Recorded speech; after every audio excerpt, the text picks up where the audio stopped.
Welcome back to the Dare to Dream podcast. My name is Vincent Van Patten, and this is a podcast to inspire you to embark on the adventure of your life. I'm going to tell a story today, starting with a little adventure I had over the weekend here in Japan. And as we do, I'm going to tie it into several ideas that I am working through and we'll just untangle here live on the show.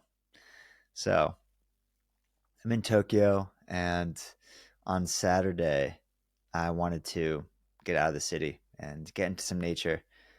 And it was a beautiful, rainy day, and I decided to go about 2 hours north of Tokyo to this area called Okutama. And I had not been before and really didn't plan much. I just saw that there was a lake up there and beautiful little town. So got on the train and headed up there. And I'm standing on the platform waiting for the train. Got a coffee in hand, very similar to this one that I'm holding now from the local convenience store, the Konbini. Rain's coming down.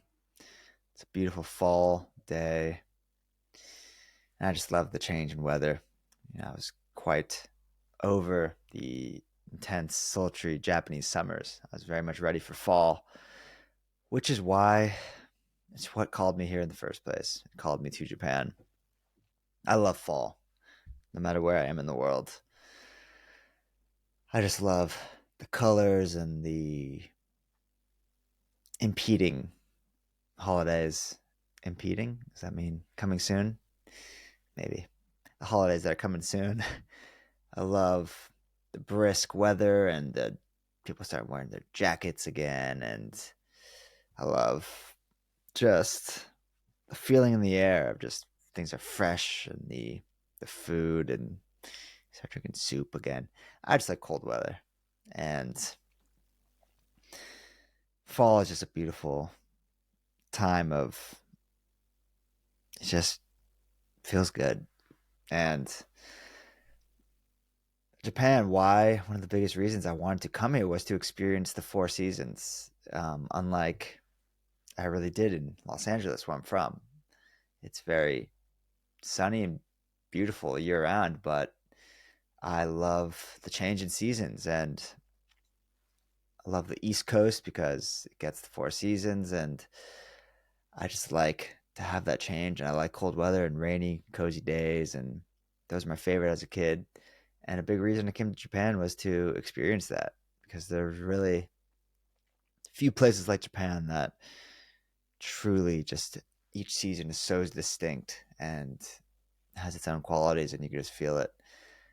And on Saturday, it was just a beautiful fall day, nice rain coming down, and want to get out into some nature. So I'm standing there, got my hot coffee in my hand, and at the train station, it's raining, and I'm just like, what more do I need?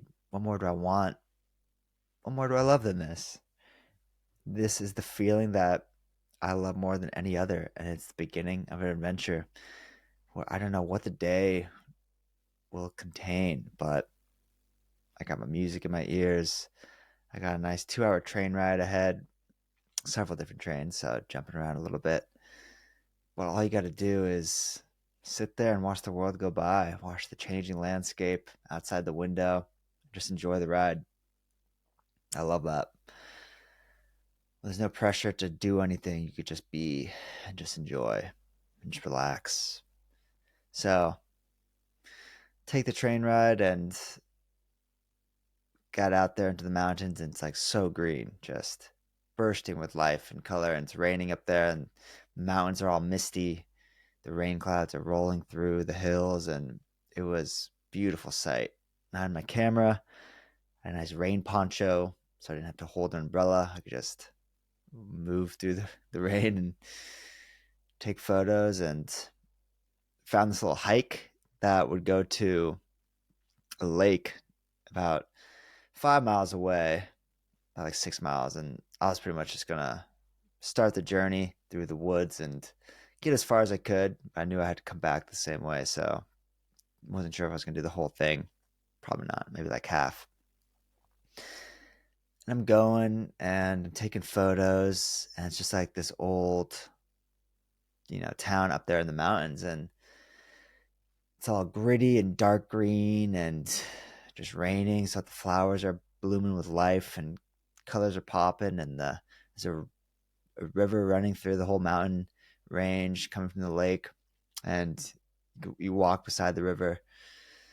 The river's all silvery and steel, and there's the smell of smoke in the air, and I'm just like, this is what I love.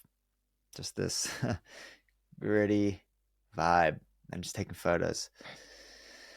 And just got in the flow of it, just taking photos of the details of life. That's what I really enjoy, is not so much like landscapes and stuff. I love just getting into the details, taking pictures of certain flowers and plants with a drop of rain hanging on the end. And what's beautiful about Japan is it's got this aesthetic. There's this philosophy called wabi sabi, which is really exemplified in Japan. And it's kind of like this perfect imperfection, a sort of beautiful disarray. And when you walk around, you see just plants like everywhere in the cities and the countryside, and they're always kind of disheveled and not clean and neat. And that's what's beautiful about Japan. There are obviously the neat and orderly aspects of it, but then there's just a beauty to the imperfection of it all, where there's a stone statue of something in a garden and some plants coming out of it, and some are green and some are dying and some are new, and there's roses and some rusty chairs. It's all just beautiful in the imperfection of it. A big thing with wabi sabi is, instead of symmetrical, it's things are asymmetric. So it's just things are kind of off and unique and different. And there's also this art form called kintsugi, which is repairing broken things with gold in Japan. So say you break a bowl, you repair it in gold, and that's almost more beautiful than the brand new original pot or bowl. So it's this beauty of time worn things and age and decay, and it really exemplifies life and the seasons of life and how things change and grow and die and are reborn. And I think that's so beautiful about Japan, and what I love about the aesthetic. You see this everything in everything in Japan. It's this like beautiful decay that I really love. And when it's raining, it is much it is quite poignant. Things are colors are coming to life, and the sky is all dark gray, and so you can kind of see the colors, and the mountains are just so green, and the leaves are changing and becoming red and yellow and orange. It was just beautiful. And in that moment, that day, I was just felt so happy, like taking these photos and just doing what I love and just being in the raw arms of nature and just breathing deeply, and just the smell of the trees and the rain coming down on the trees, just this beautiful sound, the rushing river water, just water against stone. I went down to the river. So first I'm going along this trail for a while, and I see this animal in the distance. And it's furry. It's a like mid-sized sedan. It's a mid-sized animal. It's on all fours, and I don't know what it is, but I get a little spooked. It's moving, and it starts walking towards me on all fours. I realize it's a monkey. I'm like, oh shit, never seen a wild monkey before. And another one pops out of the brush, and I start slowly backing away, a little spooked. I didn't want to get attacked and killed by monkeys because they are pretty ferocious. And I'm watching it for a while. I'm filming it. It's pretty cool. Then I realized there's one like 10 feet away from me. I was like, oh shit. And okay, going down the road. I think I'm done with this trail because I don't want to walk into a monkey trap and get ripped apart. So I went down to the main road and turned around. I was already about a couple miles in, and that's probably for the best. I didn't want to get stuck out there walking 10 miles and then the trains are done running or something if it got late. But walking back was pouring rain anyway. And walking back on the road, and I get down by the river, and I'm journaling down by the river. And I just realized that this is what makes me like happier than really anything. It connects with who I was as a kid. This kid who craved adventure, and I loved games like Pokemon and stuff because I could be the hero, of that story. And got to a certain point, I stopped playing video games and I realized that I want to be the hero of my own story, and I want to go out there and live this adventure because life can be adventure. It is one. And it's days like this that make me feel like me more than anything else. I'm just taking photos and connected with something deep and meaningful to who I am. And I'm just enjoying life and nature and the beauty of the world. And of course, I'm writing, taking notes on it and all. And I'll read some of the stuff that I wrote. I haven't edited it or anything, so it's probably choppy, but I wrote rain coming down, coffee warming my hands, an adventure in store. I feel like me, happy. I don't need much else. Peace in my heart and soul, and a path forward, a light, something to create, something meaningful. The rest will work itself out. Listening to my favorite rainy day tunes, thinking about onigiri. Nothing I must do but enjoy the ride. Onigiri are little rice balls. How do we know our truth?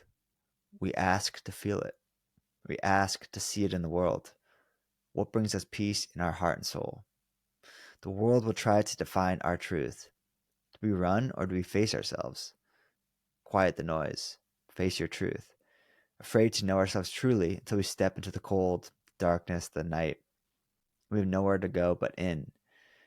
God, does it feel good to feel that breath of wind rustling through the trees of our soul? Each step further liberates us. We can think, we can be, we can exist freely inside, no longer needing to hide or abide by what the world says we must be. In the forest of our soul, we're free. And I keep taking steps every fucking day. I learn what it means to be me, what it means to be free. Treading lightly, I fall deeper into the woods. The rain feels good because I can take it.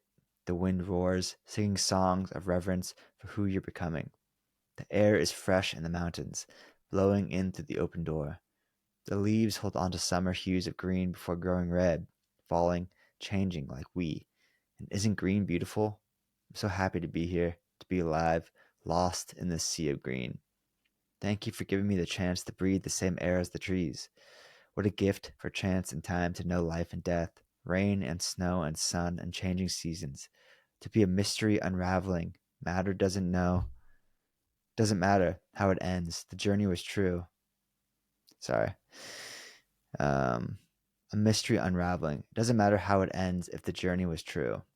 Not to me, was it true to you?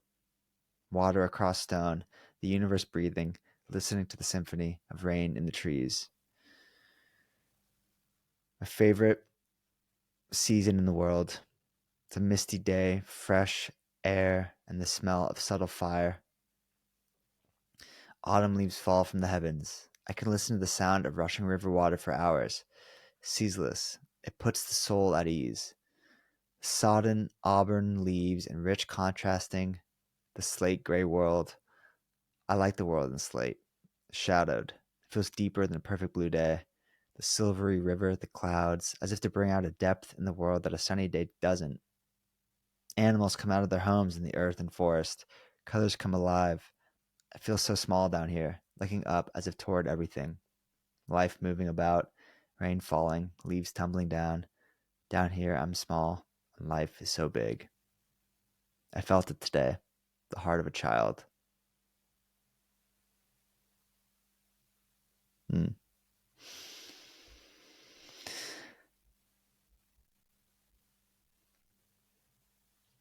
yeah.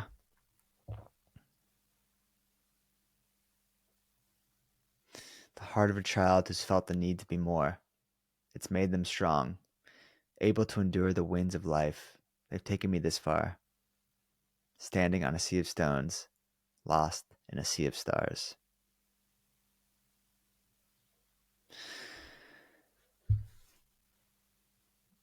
Those are just notes that I wrote out there in the woods. And it feels like something moved through me right in that. It's just sheer inspiration. And I felt that same thing right in my first book, Heirs of Youth, when I would just be on these long hikes in the woods, going through the Redwood Forest or up at Olympic National Park in Washington and just taking notes. And that literally turned into a book. And I felt the same thing on Saturday. Just this love of life. And what else is there to follow but that? What else is there to follow but that? And what I want to tie this into today on this episode is this idea of trusting who we are and trusting what we feel and just being able to understand how to follow those feelings and what to make of them. And what I'm learning about this mind body connection with me, and as I'm overcoming back pain, I'm healing from chronic back pain, which I realized is just a mind body sensation. It's a mind body symptom of my mind being in a fight or flight state since I was a kid, and started to create pain in my body because it was just being trapped in there. Energy was being stored in my body that I just couldn't let out at a young age. And it comes from stress and anger and frustration. And it was just getting stored in there. And I'm learning now how to understand my body and what I'm feeling, and how when we feel certain emotions and certain things, it literally comes out as sensations and symptoms in our body. That's where chronic pain comes from. The headaches, feeling sick, anything. And I've just noticed, like, I came back on Sunday and I've had a bunch of stuff that I had to do for the upcoming weekend. I realized that I could feel it in my body, this like sensation of just being stressed and overwhelmed. And that was after coming back from this enlightening day in the forest, feeling so good and free. And then came back and I just felt the weight that I put on myself just become overwhelming. And I felt it in my body, like just this weight. And it truly is remarkable, this connection between mind and body. And what I'm learning to understand now,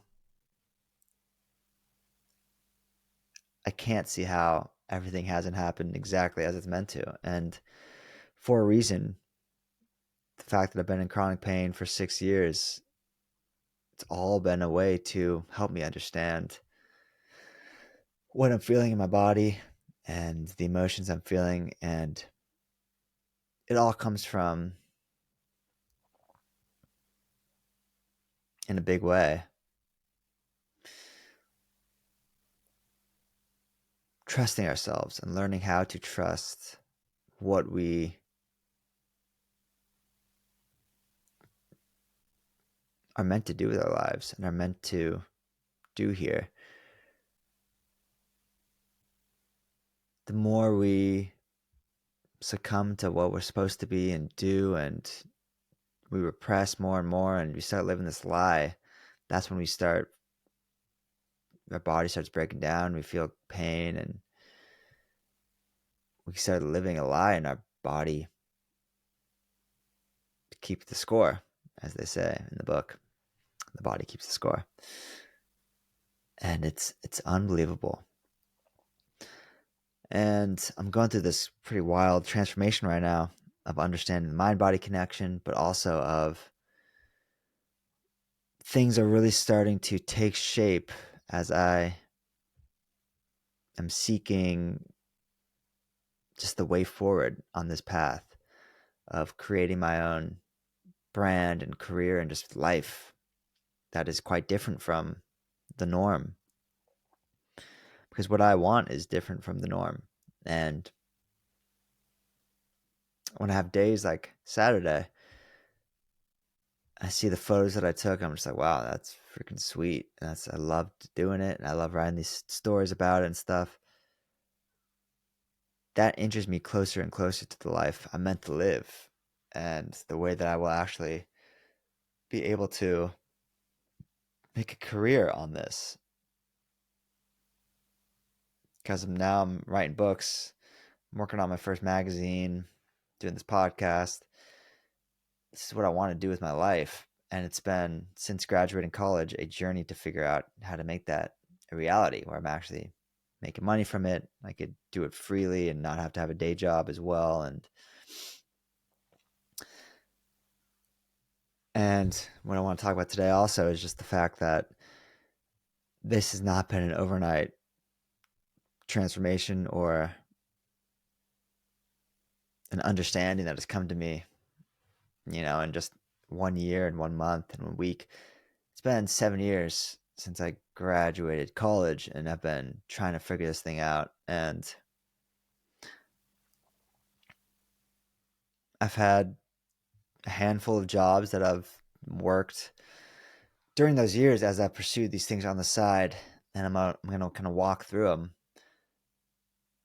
And I feel like I'm really getting to a point now where it's like, no, I'm done trying to live partially in this world where I know that I don't fit in and I don't want to fit in. I don't want to be like everybody else.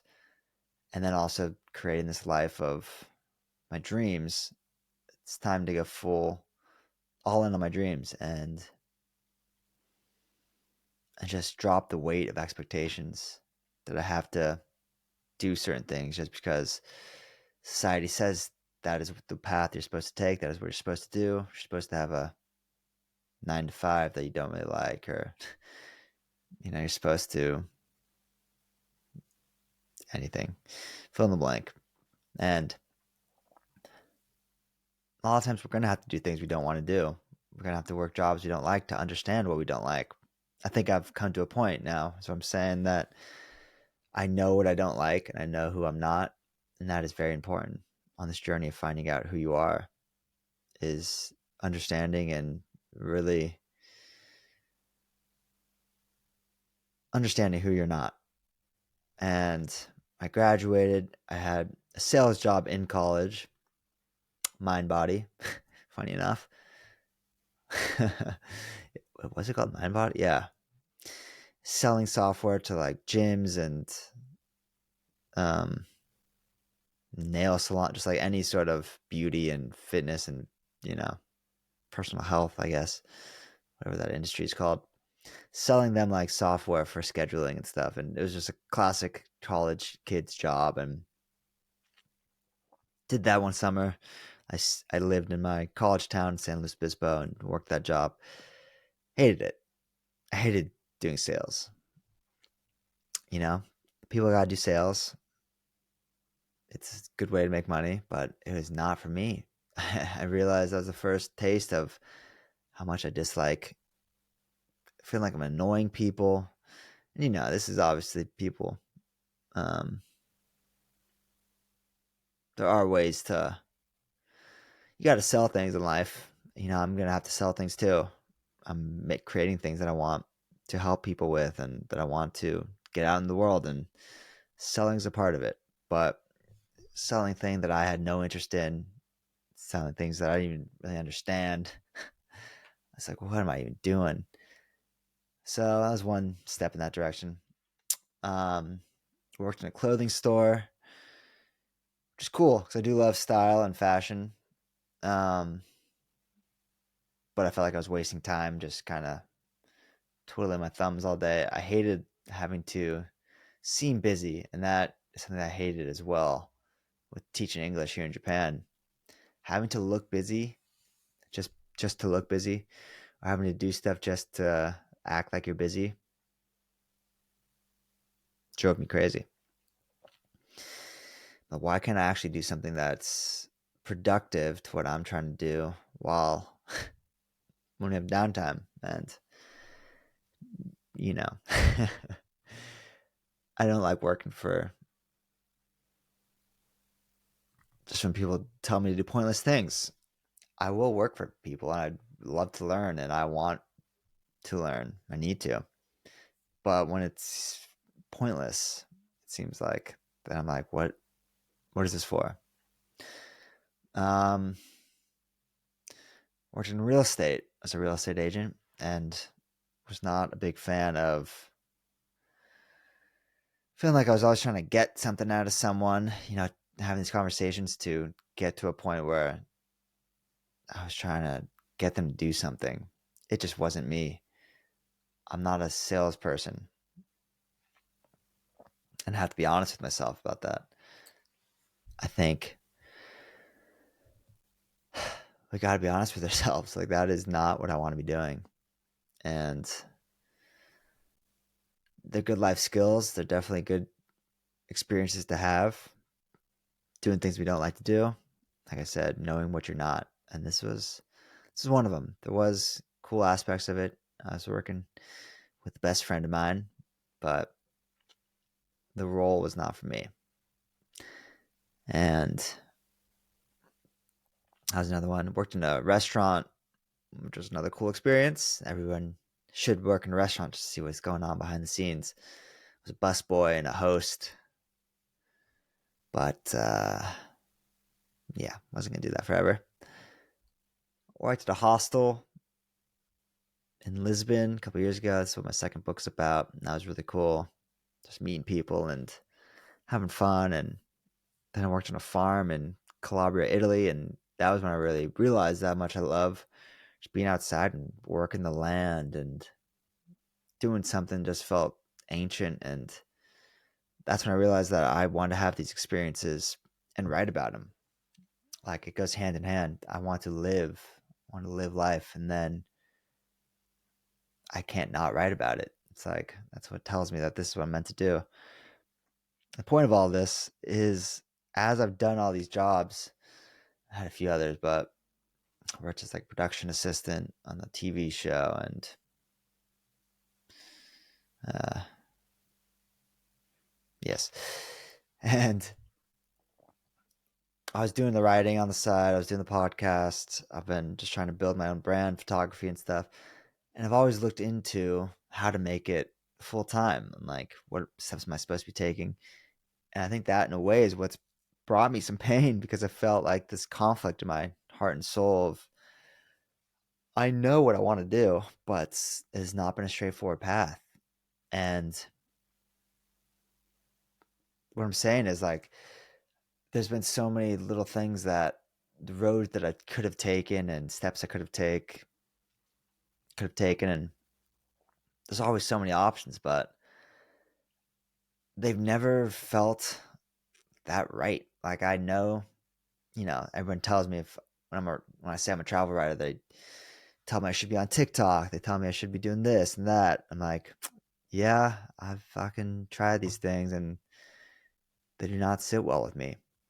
I don't want to be on TikTok. I don't want to be writing quick hitting articles about what to do in Japan just to make some money on like a Kindle book.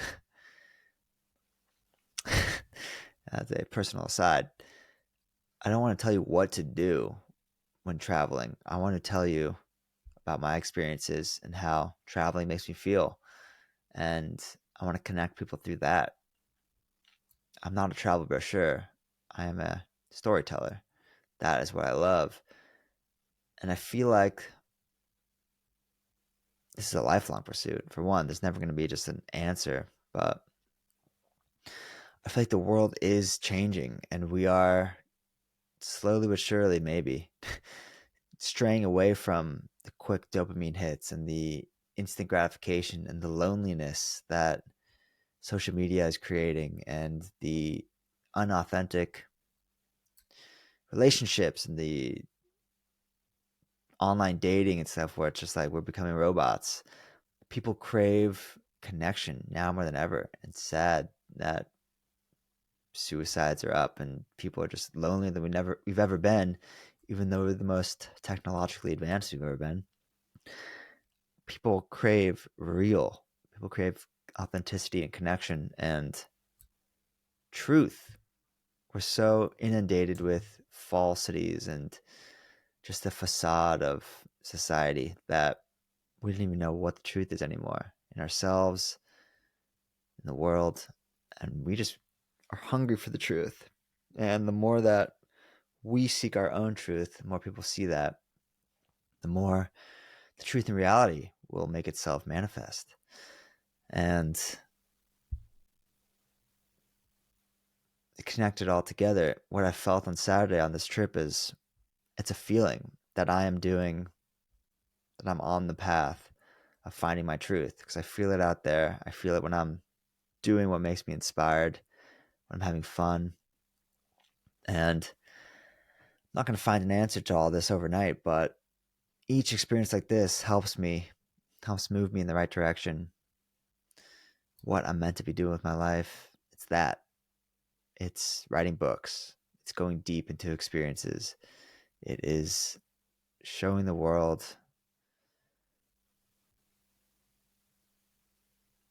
just uncovering the beauty in the darkness and the light and sharing my struggles and sharing what makes me human. That is what I love to write about. What makes us human? Sharing the experience of being a human being on planet Earth. Because the more I do, the more you feel that you are not alone in this. And the more that I see people are struggling and the people are just dealing with life, I realize that I'm not alone. And we're all dealing with this stuff. I'm on Earth to tell the story that I don't quite understand, but for some reason I'm gripped by the need to tell it. So I'm just going to keep doing that. And if I could help you in any way, and if this can help in any way, it's that, I feel it in my body when I'm doing something that's out of alignment with who I truly am. And that's what I'm learning through this chronic back pain journey is to understand how to trust what I feel and to keep following it, even if there isn't an answer, even if there isn't a finish line that I could see. It's to keep following the path before me, one step at a time.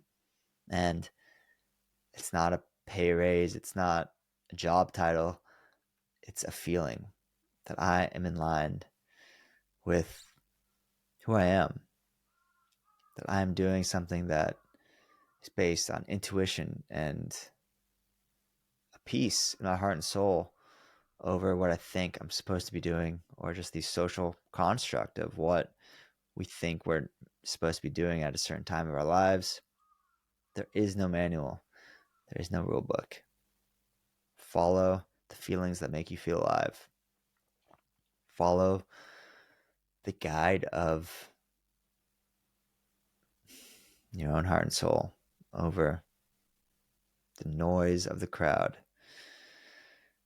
Because I'm doing that too. And we're on this journey together.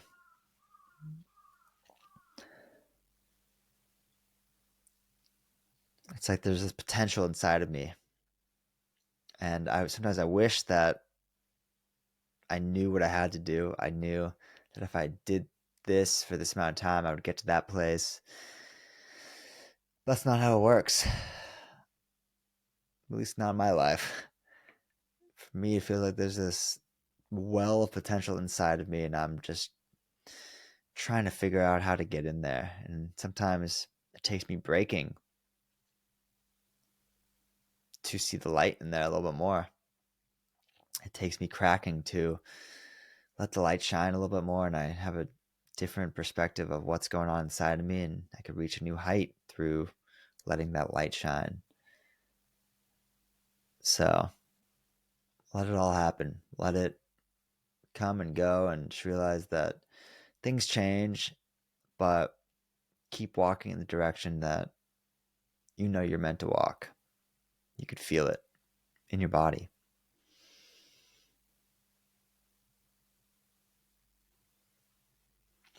Hope I made some sense in this one.